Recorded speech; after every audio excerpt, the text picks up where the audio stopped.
Anda masih bersama kami di Kompas Siang, Saudara. Ketua Dewan Penasihat Partai Golkar Luhut Binsar Panjaitan membuat video pendek yang membela Ketua Umum Partai Golkar Erlangga Hartarto usai muncul wacana musyawarah nasional luar biasa atau Munaslup Partai Golkar.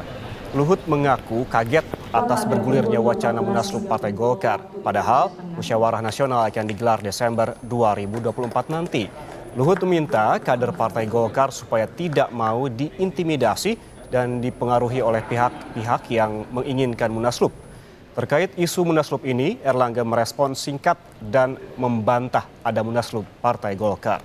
Pada pukul 18. Agak kaget juga mendengar gonjak-kacing mengenai partai kita ini, Partai Golkar sebagai aset demokrasi Republik Indonesia ini yang mau didorong agar ada Munas luar biasa sebelum Munas Desember tahun 2024 ini. Saya ingin menyampaikan pada semua teman-teman yang menonton video ini, jangan pernah Golkar itu diatur-atur oleh orang luar. Biarlah Golkar itu menentukan jalannya sendiri. Golkar itu akan ada Munas sesuai aturan Munas yang lalu di bulan Desember tahun ini. Ya, kita semua harus kompak di Golkar ini, jangan pernah kita mau diintimidasi atau dipengaruhi oleh siapapun dari luar untuk tujuan-tujuan pribadi atau tujuan-tujuan lain yang membuat Golkar itu jadi tidak solid. Sementara itu, Sekjen PDI Perjuangan Hasto Kristianto mengaku terkejut dengan berita pengunduran diri Erlangga Hartarto sebagai Ketua Umum di Partai Golkar. Menurut Hasto, Erlangga adalah sosok komunikator yang baik dalam membangun kerjasama politik antar partai. Diakui Hasto, PDI Perjuangan banyak bekerja sama dengan Partai Golkar, terutama dalam gelaran Pilkada 2024. Hasto juga bilang gejolak yang dialami Partai Golkar bisa memengaruhi konfigurasi peta politik Pilkada, utamanya di tingkat provinsi. Ya, hal tersebut sangat mengejutkan karena ini dalam rangka pilkada serentak dan muncul kejadian politik yang dalam kategori kami suatu hal yang luar biasa yang menyentuh aspek. Dan untuk membahas apa yang sedang terjadi di tubuh Partai Golkar, kita langsung bergabung dengan Direktur Eksekutif Carta Politika Yunarto Wijaya. Selamat siang, Mas Toto.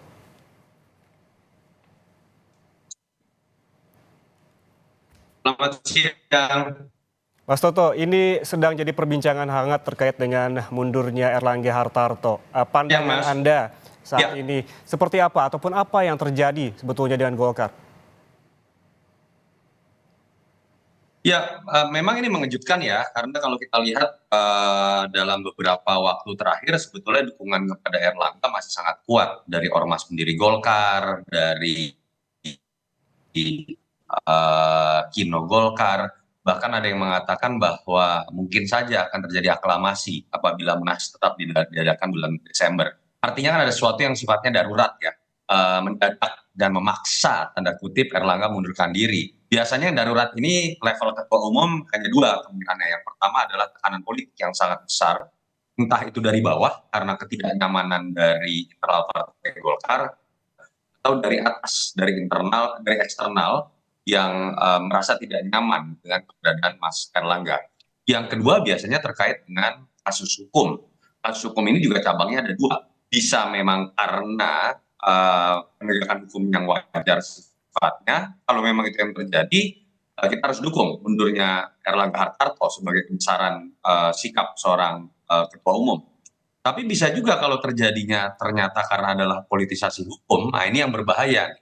Artinya kalau betul itu yang terjadi, ini berpotensi menjadi budaya politik baru dalam sistem kepartaian kita ketika pengambilan keputusan strategis termasuk pergantian pimpinan partai akan dipengaruhi oleh adanya permainan instrumen hukum yang sifatnya politik. Moga-moga itu tidak, tapi dugaan-dugaannya kira-kira seperti itu. Ya, kalau menurut Anda kemungkinan ada tekanan politik baik dari atas maupun internal, kemudian ini apakah juga Anda menciumnya ada hubungannya dengan pilkada? Mas Toto? Bahwa salah satunya terkait dengan pilkada, iya. Tetapi apakah ini hanya dikarenakan pilkada, saya meyakini tidak. Kenapa? Isu mengenai Munaslup ini kan sudah muncul dari tahun lalu kemudian beberapa bulan lalu. Jadi menurut saya ini tidak terkait hanya dalam konteks pilkada ya.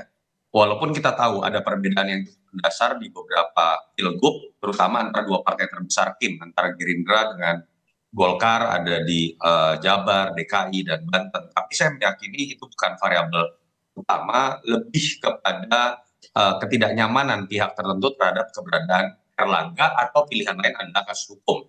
Dan itu yang menurut saya kan juga di-highlight oleh Erlangga sendiri ketika di alasan keduanya menyertakan alasan demi proses transisi pemerintahan Prabowo Gibran. Kalau kita bicara pemerintahan Prabowo Gibran artinya kan ada dua sosok ya yang dianggap memiliki pengaruh sangat besar. Yang pertama adalah Jokowi, presiden yang masih eksis. Yang kedua adalah Pak Prabowo sebagai presiden. Namun salah satunya terkait dengan pilkada, walaupun memang seperti yang diungkapkan oleh Erlangga ataupun Anda juga menyebutkan tadi, kemungkinan juga ada tekanan dan juga ketidaknyamanan. Namun kita kembali terkait dengan pilkada, apakah dengan mundurnya Erlangga Hartarto ini mengubah peta koalisi Indonesia Maju dan juga pilkada Jakarta dan juga Jawa Barat, Mas Soto? Belum bicara mengenai peta konstelasinya, akan ada yang berubah dan ada problem yang harus diselesaikan oleh Partai Golkar. Aturannya itu adalah ketika KPU hanya akan menerima rekomendasi dari partai yang ditandatangani oleh ketua definitif dan sekjen. Artinya andai kata pun besok Golkar sudah memilih PLT melalui rapat pleno, itu tidak mencukupi syarat.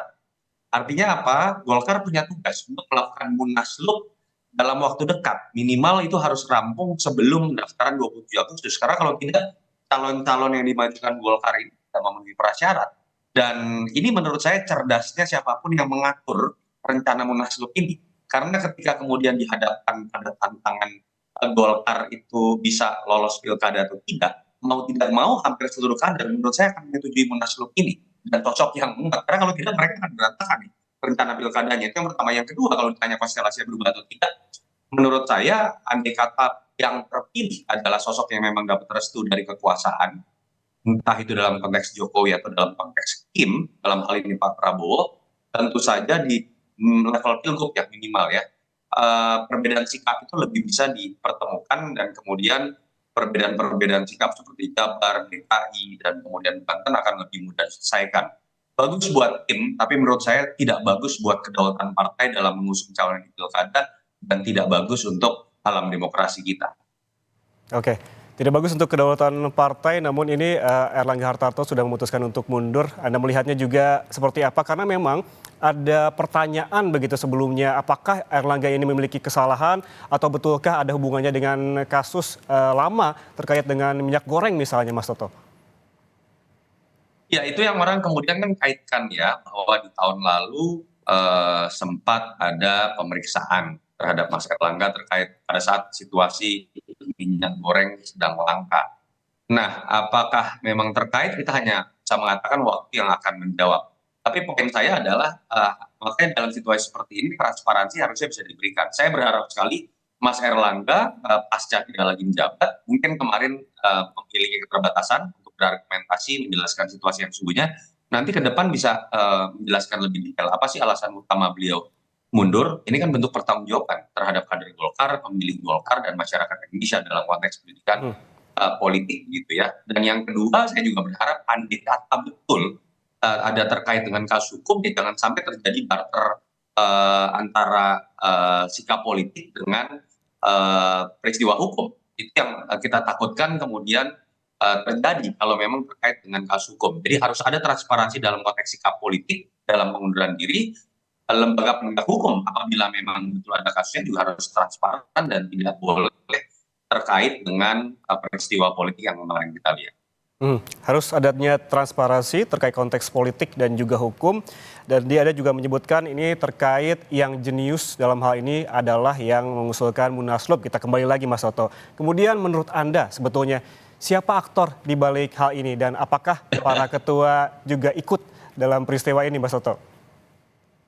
Iya, kita nggak bisa menilai sekarang, Mas. Kita baru bisa akan menerka atau menebak ketika nanti PLT-nya terpilih, dan kita akan lebih bisa menerka lebih tajam ketika nanti ada nama yang menguat di munaslup dan terpilih. Kita akan bisa melihat nama tersebut dekat dengan siapa? Apakah dekat dengan Pak Jokowi, ataukah dekat dengan Pak Prabowo, ataukah misalnya memang betul-betul sosok yang mengakar dari bawah gitu ya. Nama-nama yang beredar misalnya ada Andika Agus Gumiwang, orang cenderung mempersepsikan itu dekat dengan Pak Prabowo. Bahlil cenderung dekat dengan Pak Jokowi. Kalau nama-nama lain yang muncul mungkin cenderung akan lebih memiliki akar ya di bawah gitu. Itu yang menurut saya nanti bisa kita jadikan landasan untuk menilai. Saya tidak mau mengatakan aktor dari Munaslup ini, tapi minimal kita bisa mengatakan siapa yang bisa mengambil keuntungan dari peristiwa Munaslup. Yang bisa kita lakukan saat ini hanyalah menerka-nerka ya Mas Toto siapa aktor di balik dengan mundurnya Erlangga Hartarto. Terima kasih Yunarto Wijaya telah bergabung bersama kami di Kompas Siang pada hari ini. Selamat bertugas kembali Mas Toto, terima kasih.